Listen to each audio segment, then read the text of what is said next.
so far in this course we have covered quite a lot of ground. So, in the first week we have discussed the mathematical basics of scalar vectors and tensors, which we will be continually using throughout this course. And this week we are covering the basic theory about the Newton's laws of motion. So, let us continue our discussion of Newton's laws of motion, but before that let us start with a quick recap of what we have covered so far. The so called theoretical background.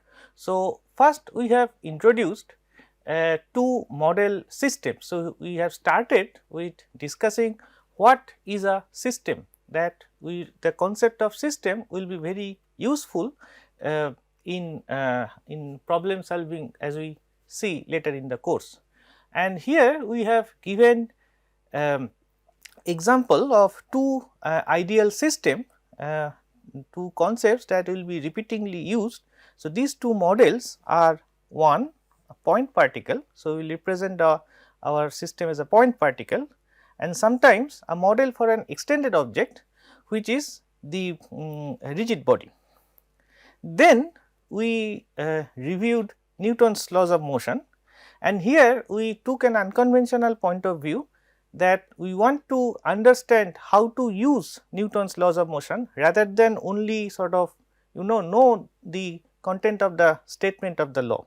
So, we started with the third law first, and the third law, the basic message is that the real forces, the real physical interactions always appear in pairs that are equal in magnitude and opposite in direction.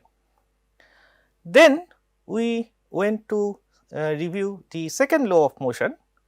We first showed that there are three different ways to write the second law of motion, each with more general, covering more sort of situations than the previous one. Then there are three message from the second law of motion. First is that force causes acceleration and not velocity. So, the first thing to remember. Second, to determine the acceleration, what matters is the total or the net force, not the individual force. And the third is more mass means less acceleration. So, this is the property of inertia of a system. After that, we discussed the first law of motion, so which tells you an experimental test, the condition under which the second law is valid. So, when can you apply second law of motion? So, we discussed the concept of reference frames, and we showed that the first law basically says that the second law is valid in inertial reference frames. Then continuing with our problem solving point of view, we used these three laws of motion to classify mechanics problems into 4 different categories. So, now we are gearing up gradually to solve problems, and so starting with this lecture we are going to be more hands on and more problems oriented. To do that, we need a general thinking strategy or a method of analysis, and here we introduce the very powerful tool which is going to be our friend for rest of the course. This is called the free body diagram.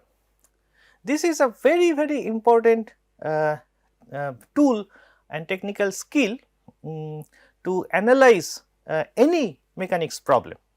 So, let us first understand. So, this is take you through this concept in great detail. So, my plan is to highlight the important points and also highlight the common mistakes that students usually make, so that when you use the free body diagram to solve a mechanics problem yourself, you can do it in a correct way. So, first start with the name. So, there are 3 words: free body and diagram. So, let us start with diagram.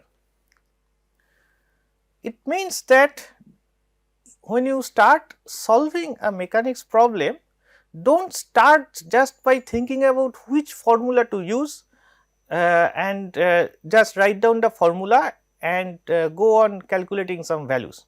No, first you should get a feel about the problem, the physical, you should apply your physical intuition to the situation of the problem, and a very useful tool to help you get started is to draw rough sketches of the forces.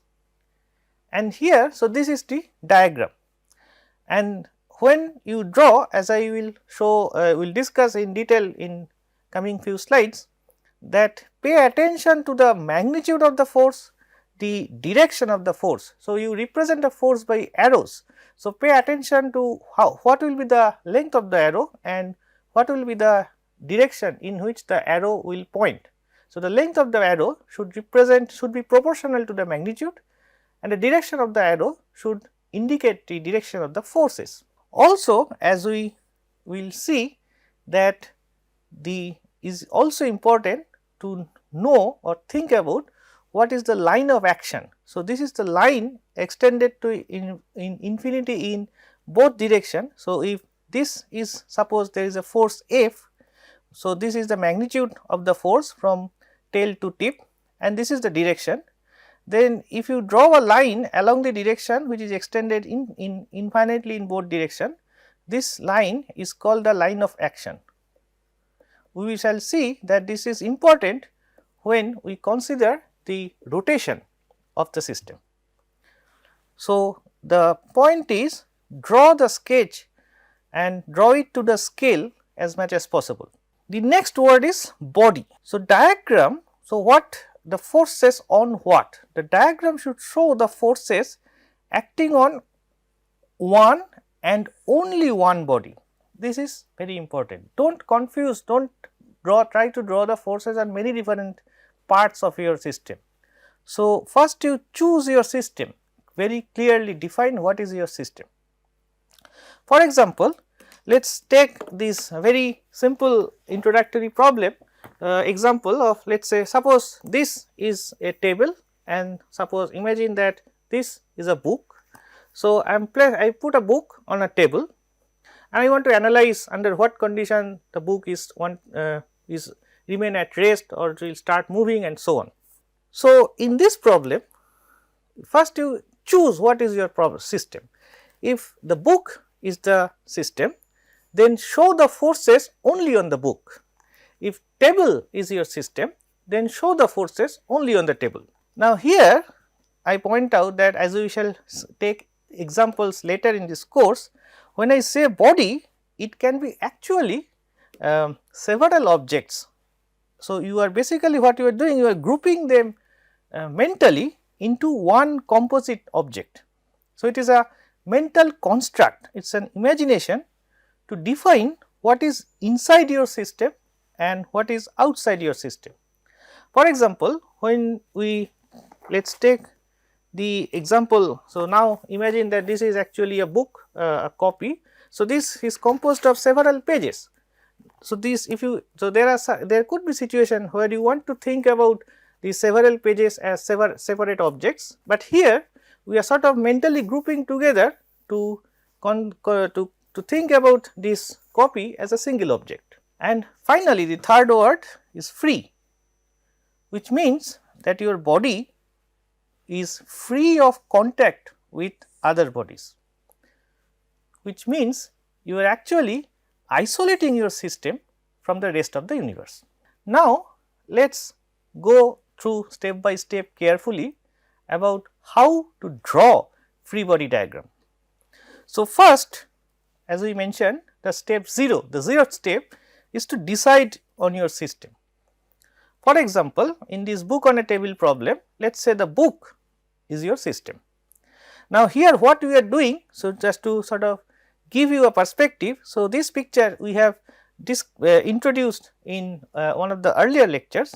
So, what you are doing in defining the system is that you are systematically dividing the entire universe into two parts. the part that you are focusing on one part, which is we are calling a system like the book in this problem, and then so this boundary can be a real boundary, real wall, or it can be imaginary boundary. So, this is just to define what is inside the system and what is outside the system, and this system interacts, meaning it give force and field forces with the surrounding. Now, the surrounding can be several different objects, as we shall see. So, this is the mental picture that I want you to keep in mind. Now, step 1. So, first consider the contact forces. So, these forces, as we mentioned in earlier lectures, are usually short range. When two bodies are in contact, there are forces between them. So, from fundamental point of view, they are electromagnetic interaction by nature, but we do not know exactly what are the forces going on between the atoms of the two objects in contact. So, we simply take them as unknown forces and resolve them. Usually, we resolve them into two components, normal to the contact surface and parallel to the contact surface, but we shall come to that later. But first we need to describe these forces. So, for example, the first step is to free the body, as we said, which means mentally you tear it from your from the surrounding and isolate it. For example, the book is on the table. So, this is the book and this is the table. Now, you tear the book, isolate it mentally from the table. So, now you separate them. So, this is my book and I chose it to my table, and this is the table which is part of the surrounding of the book. Then as you tear it, so you break contacts. So, you replace the contact with contact forces. So, note that contact does not mean that it has to be a single point. For example, in this case the book covers a over a certain area, the contact is over a certain area. At this point this is irrelevant, but it may be important depending on problem. So, tearing means breaking contact mentally, not. Then as you see, as you know that the contact forces are pairwise force, and Newton's third law. So, so let us say what are the forces. So, let us call the force on the book F, and I have put a subscript table to denote that this is the force by table on the book, and note that I have put an underline on the word on. So, this is a useful trick that I find to sort of remind me that on which object the force is acting. Now, Newton's third law says that there is another part, the counterpart of this force is a force that is acting on the table, and this is by the book. So, this is the force that is acting on our system, and this is the force that is acting by our system.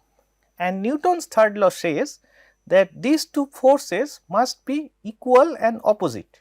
So, this is the meaning or application of Newton's third law.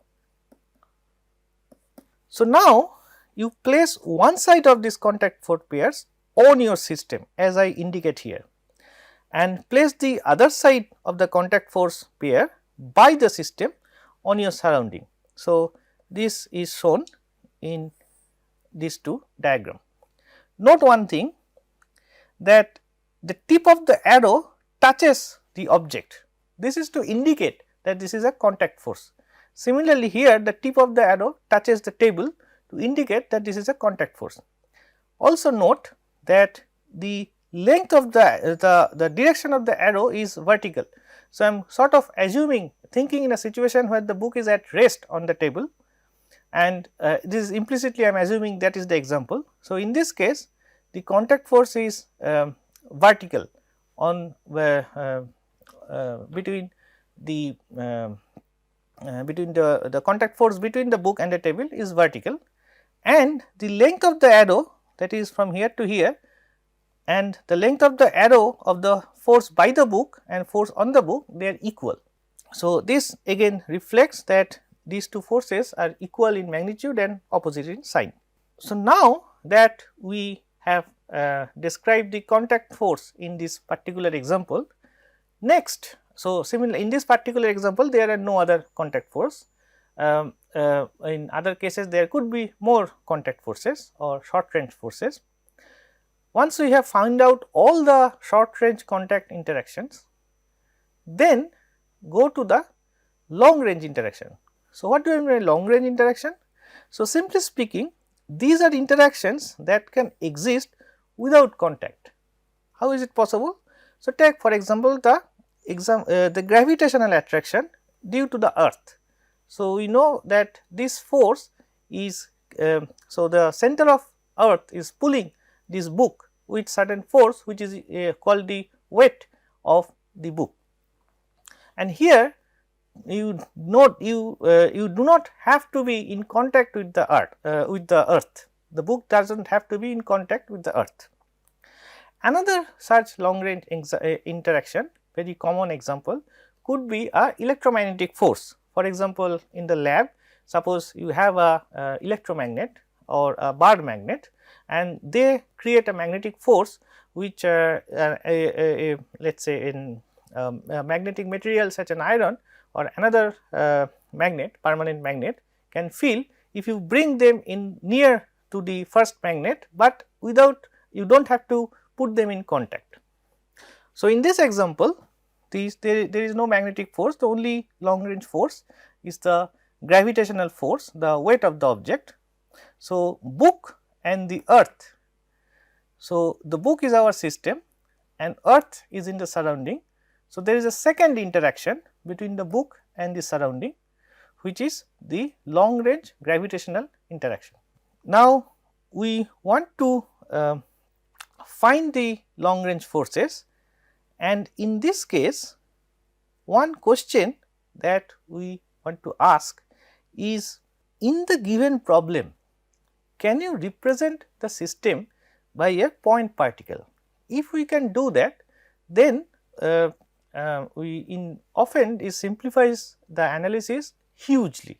So, in this problem actually under the situation the book is at rest, you can sort of denote, you do not have to describe the book by a block, you can also denote by a point mass, and similarly the earth you can denote by a point mass.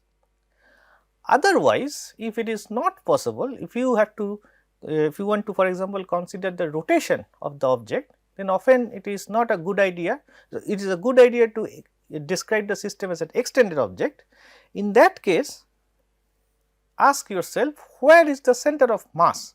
So, we shall come to the concept of center of mass and how to find it in great detail in the later part of the course, but at the moment I am sort of assuming that all of you has sort of some kind of some basic idea about what a center of mass is.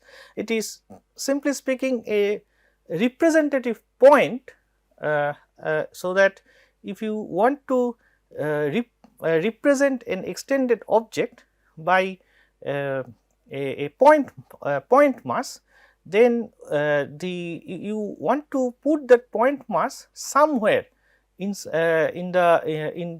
respect to the extended object, and that special point is the center of mass. For example, think of a cricket ball. Let us say a bowler is bowling a cricket, delivering a cricket ball. Then, as you know that the ball is doing lot of stuff, it can swing, it can rotate around its own axis, spinning and turning or swinging, etc. But you can also see that something in the ball is sort of following a kind of a parabolic trajectory. So, so that point is the center of mass.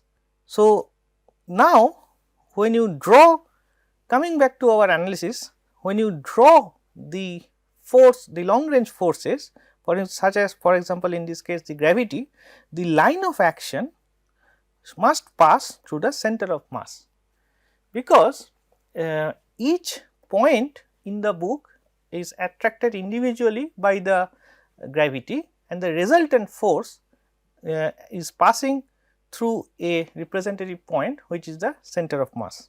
So, once you keep that in mind, then as before with the contact force, now you can draw and describe the long range forces. So, again the rule is the same. So, this is our system, the book, and this force is the force F, which is acting on the book. So, in the common notation usually we denote it as mg, or the weight of the book. So, this is a force on the book. So, note that I have also shown for comparison with the contact force that we have described in just before.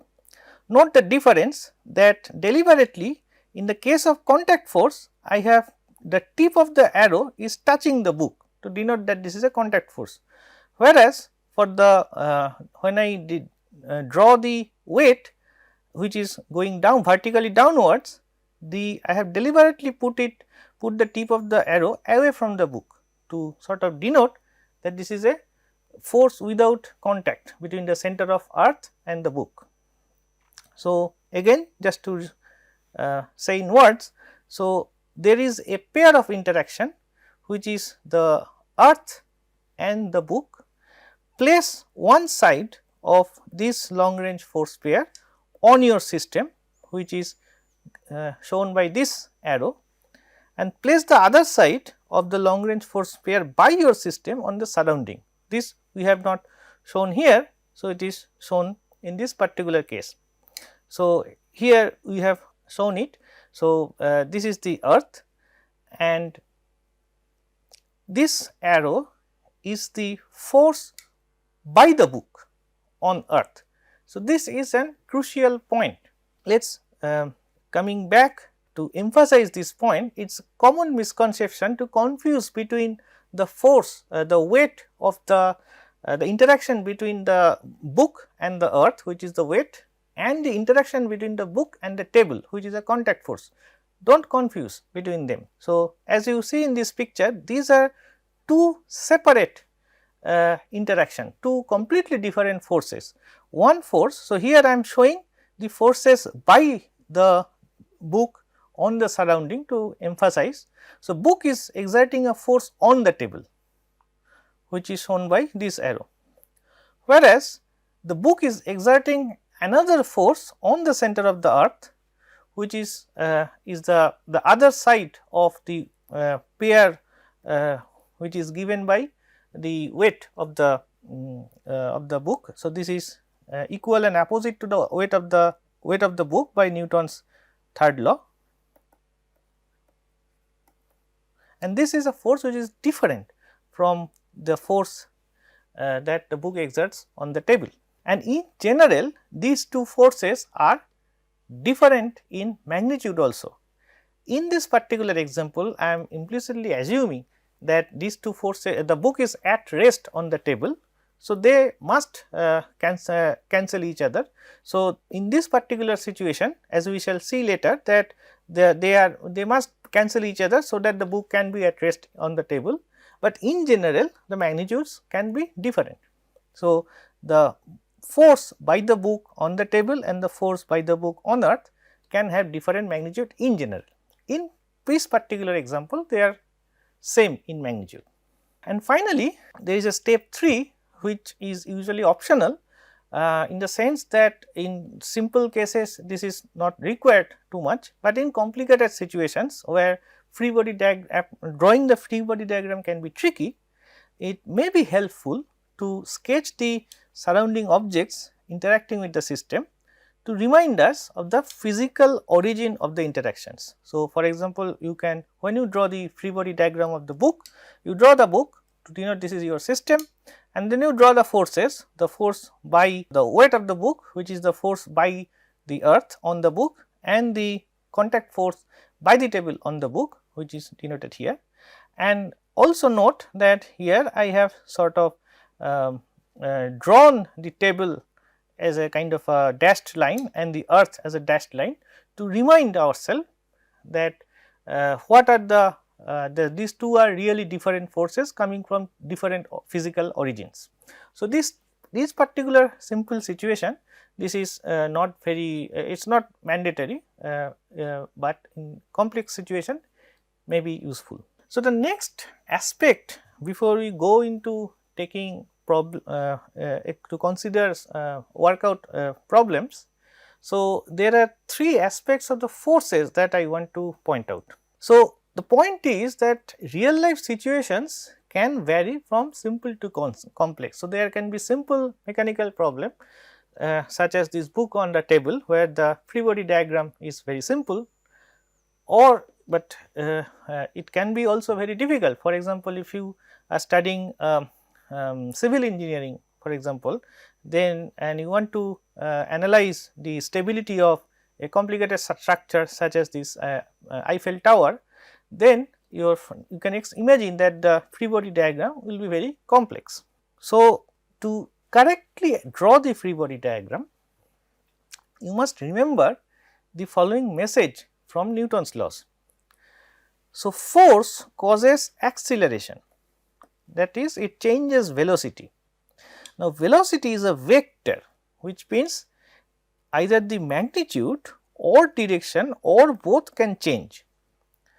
So, that means the system can either move in a straight line, that is the translational motion, or it can rotate, or it can do a complicated motion which involves both translation and rotation together, such as the motion of a bicycle on a road. Now, this rotation is actually an effect of force, but this is caused by the not the force itself, but the moment of force, which is also called the torque.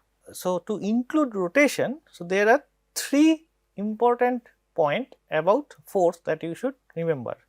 First, as you know that this is a vector, so it has a magnitude and it has a direction, but also to include the rotation, you should pay attention to the line of action of the force. As we shall see that the line of action determines the moment, and which in turn determines the rotation. So, in practical terms, when you draw free body diagram, so to represent bigger force, draw longer arrows. The direction of arrow should describe the direction of the force, and pay attention to the line of action and ask yourself this question: does it pass through center of mass? Now, if the force is and moments are vectors, that means that you can resolve the forces into components. So, for example, let us say if I consider a force on a plane, so that it has only two components, a component along x direction and along y direction, then so this is, let us say this is a simple force, and then you choose, this is your x axis and this is your y axis. Then as we discussed in the first week, when we define the dot products, this is the force, the x component of the force, and if you drop a perpendicular, then you get the y component of the force. So, you can resolve the force into components, and we shall see that this is a very important and handy trick to solve problem. But I must highlight one thing, that components are not unique.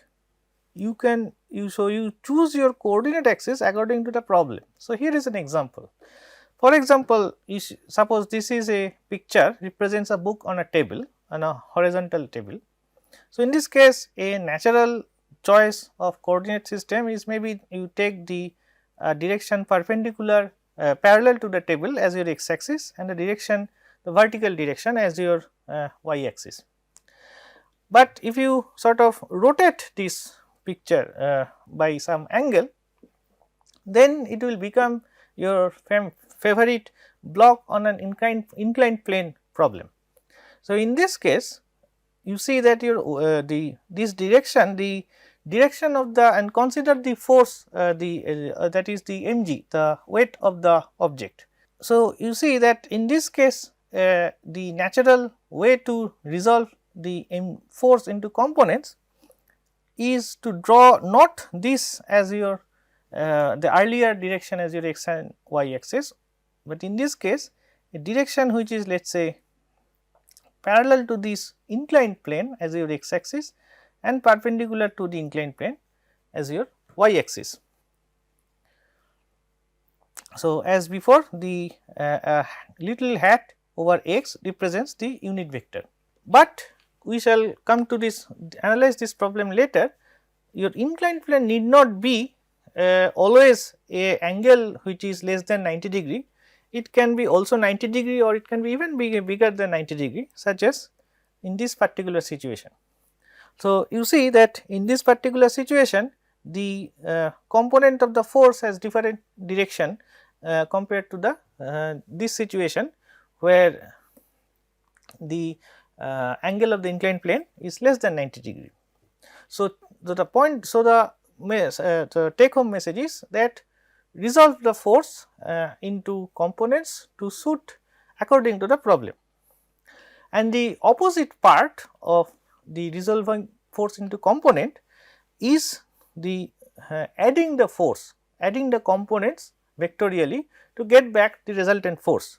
For example, if you have two forces acting on the system, then F1 and F2, and you can resolve each of them into components, into Cartesian components along x axis and y axis, then the resulting force, the component of the resulting force will be the will follow the vector, you can find them by the vector law of addition as shown in this particular formula. So, these are kind of handy tool that will be very useful when we come to the problem solving. So far we have sort of covered somewhat technical and mathematical ground to sort of to develop a method of analysis. So, let us end this lecture on somewhat lighter note. So, as you know that in physics, the grand aim of physics is to answer the question, what is this universe made of? And in particular, this particular question can be broken into three parts. What is the structure of the matter that we see around us? This is about the molecules and atoms and nucleus and so on. And also, what is the nature of the light, or more precisely the electromagnetic radiation that we also see, like sunlight and heat and all the radio wave, microwave, etc., which is also we see around us. And third part is how does the matter and the radiation interact with each other. So, these are the three grand questions, and over a lot of work has been done to find answers to this question. Now, as you know that Newtonian mechanics was invented by Newton almost 400 years back. So, now we can sort of take a look back over the progress of physics since time of Newton to sort of appreciate what is the position of Newtonian mechanics in the current understanding of physics in 21st century. So, in this picture I have drawn three axes. Along each axis I have drawn one particular fundamental universal constant. So, along this axis, it does not matter which one is your x, y, z. So, this axis represents c, which is the speed of light. This axis represents Planck's constant h, and along this axis I have shown the gravitational constant capital G, not the small g, capital G. So, the c axis represent the relativistic effect. The h axis represent the quantum effect, and this axis, the G, capital G axis, represents the strength of gravity. What do I mean by that? So, in some unit you can choose all of them to be let us say 1. So, if c is 0, this means that the speed of the system that we are studying are very less compared to I am sorry, this should be 1 by c. So, the speed so if 1 by c is 0, that implies that we can take the speed of light to be practically infinity, which means really that the speed of the objects that we are studying as our system are moving very slowly compared to the speed of light, so that we can ignore the relativistic effect. And if 1 by c is 1, that means we cannot ignore relativistic effect, we have to include the relativistic corrections explicitly. Similarly, if I take h to be 0, that means I ignore quantum effects, and h is equal to 1 represents the fact that in our system or the natural phenomenon that we are studying, quantum effects are very significant and you cannot ignore them. Similarly, g is equal to 0 represent the case where the gravitational force is weak. So, that weak means the gravitational force can be described to reasonable accuracy by the Newton's laws of universal gravitation, whereas g is equal to 1 represents the fact that the gravitational force are so very strong. For example, between a black hole and a star, or between two massive stars. In this case, the gravitational attraction you cannot accurately be described by Newton's law. You have to go to the Einstein's general theory of relativity. So, then the Newtonian mechanics describes a situation where the following things are true, that the objects are moving at a low speed. So, we ignore the relativistic effect. There is no quantum effect in the situation. So, we ignore the quantum nature of the objects, and third, that the gravitational force is accurately described by Newton's law. So, the gravity is weak. So, so that means we are sitting at the origin. So, this cube, each vertex of this cube represents a different combination of these three effects, and this if you consider all these vertices together, that represents sort of covers all possible scenarios that theoretical physics people who study theoretical physics thinks about. So, you can call this as kind of a physics cube.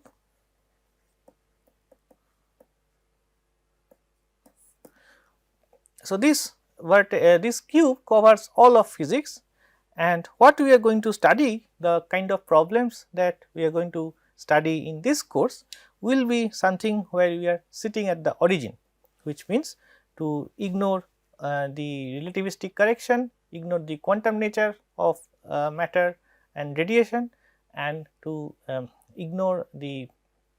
describe the gravitational force by Newton's law of gravitation.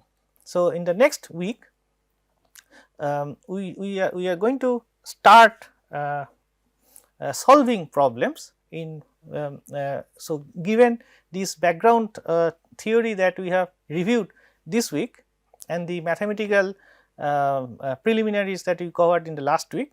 So, we are now ready to solve problems. So, from the next week we shall follow our journey to with the so remember the classification of problems that we did in the earlier lecture. So, we shall consider the first category of problem, which are the problems where the objects are not moving at all. So, this is the so called statics problem, and we shall work out several examples step by step to sort of help you gain knowledge and practice in solving mechanics problems. See you next week.